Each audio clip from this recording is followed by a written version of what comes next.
Hey guys, it's Tom, King of K-pop demos on YouTube. I had a request for someone to show me, or to show them, how we put alternators into my Mazda. So I wanted to give a quick rundown for them just so they can see. As you can see, she's pretty dusty. She's been sitting in the garage for a while. But this is the Mazda Protégé 5, standard 2.0 liter engine. Going into the engine bay. Okay, over here we come to the alternators. As you can see, I've got the two McMahon. I don't know if we can go over here better. You get the two McMahon 320. Actually, these are temporary because my McMahons I sent in to get just cleaned up a little bit. I do that every couple of years. Just send it in to make sure they're working properly and cleaned up and everything. So these are just two temporary 250 amp alternators that I got off eBay.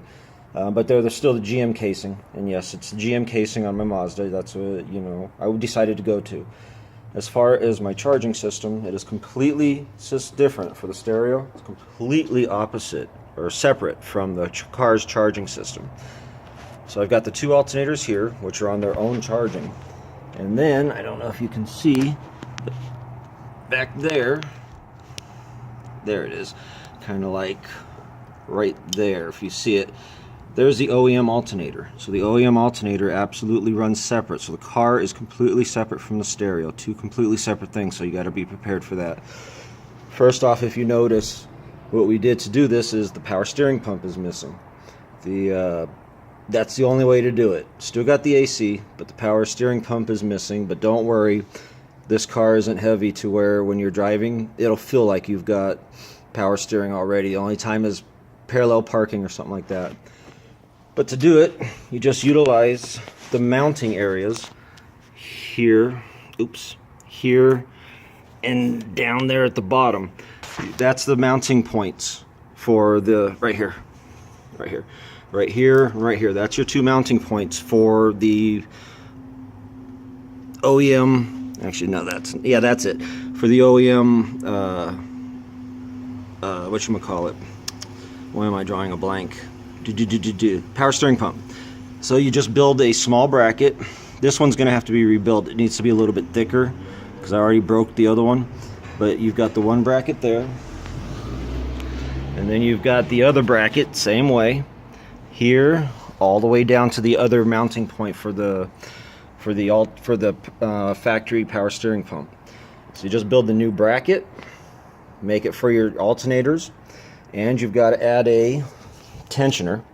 Unfortunately, with this tensioner, it doesn't move. I didn't get the movable one like they have on the GMs. I just got a standard tensioner.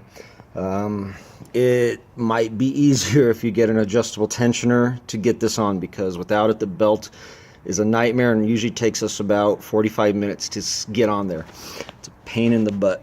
But you can see down there, right here, it's using the flywheel from the block that the OEM power steering pump was on. So you're utilizing that pulley to charge your alternators the same way it did with the power steering pump.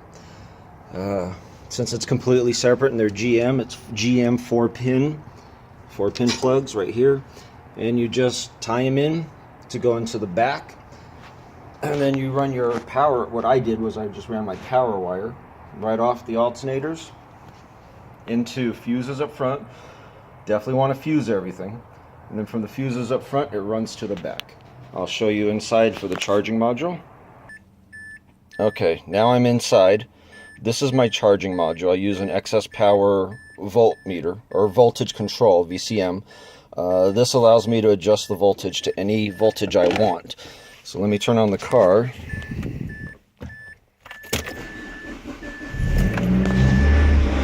Okay, right here I got switches that turn the voltage meter on it, or turn the voltage the alternator charging on and off. So when I feel I have the alternator fully charged, or the battery's fully charged, I turn it off so the car drives like normal.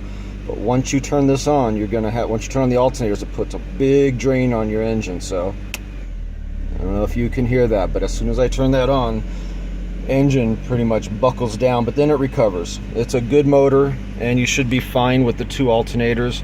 If you go more, I would say you might have problems.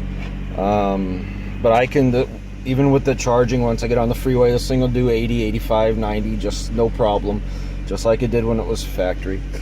So as you can see on my voltage, on my charging, I'm at 15.7 right now because of course it's a cold charge. It'll drop down to, I think I have it set at 15.1, so it'll drop down once it warms up down to 15.1. But as you can see, this plus and this minus button right here, this is how I can adjust it. If I want it to go up higher, I can. If I want it to go lower on the charge, I can. I have it actually pretty low, sitting at 15.1 because I run the B2 amplifiers, and anything over 15.5 on the 0.1 sets it into protection. So I try to keep it low. So when I first start my car, since it does this cold, stereo's off. Stereo's always off until the voltage gets down to about 15.4, 15.3. Then I'll turn on the stereo, because it's useless if I turn it on before then. It just puts the amplifier into protect. So depending on what amps you run, that's how you do that. Alright, right now I'm in the middle of a rebuild. So as you can see, everything's pretty much been gutted except the batteries. I just redid the wiring on the batteries. So I'm ready to start. I'm going to have these 6, and then we're going to build a plate over it. I'm going to put 6 more. So there's actually going to be 12 batteries in this thing when we're ready to do it. But following from what I showed you earlier, wires just come straight up through the body. Make sure you use grommets. So they're running under the car. I didn't run inside the car with these. I ran under the car. It's secured up to the body in pipes. So that's how I can protect them. But then it comes up, and then I'm fused at the back. So you always want to make sure you're fused up front, fused in the back. And then from there, wiring just comes on up into the batteries, and the batteries are being fully charged. Let's see, grab my voltmeter here. Probably should have had this handy already. So let me see here. We'll check the batteries. Positive, negative. So I'm sitting at 15.7, and it should be that way from front to back. 15.7 at the back batteries, and then go up to the front batteries, as you can see, and 15.7. So yeah, this thing's getting charged. All batteries are getting charged equally. So that's how I do my charging, in case you're curious. So 15.7 all the way. So all batteries are sitting at 15.7. So whatever's coming off the alternators is what it's charging at back here. And of course this is a hot charge because the car is cold. I just started it for the first time in a while. So it'll come down to about 15.1, and that's where it sits. But that's what I did. That's how I did my charging system. I know you were just curious about the alternators, but I wanted to go a little bit more in depth to show you some of the other stuff I did. Got 2 grounds for the grounding, 2 grounds on each side, 2 over here, 2 coming up over here, 2 coming up over there from the body, or from the uniframe. I mean, the front I have 4 grounding points up at the front in the engine block, which are also to the uniframe. So these come up off the uniframe, so the car is actually one big circuit. So that's how I did the grounding, and it works out just fine. Everything charges properly, grounding is properly. I never have any engine noise. But yeah, that's the Mazda.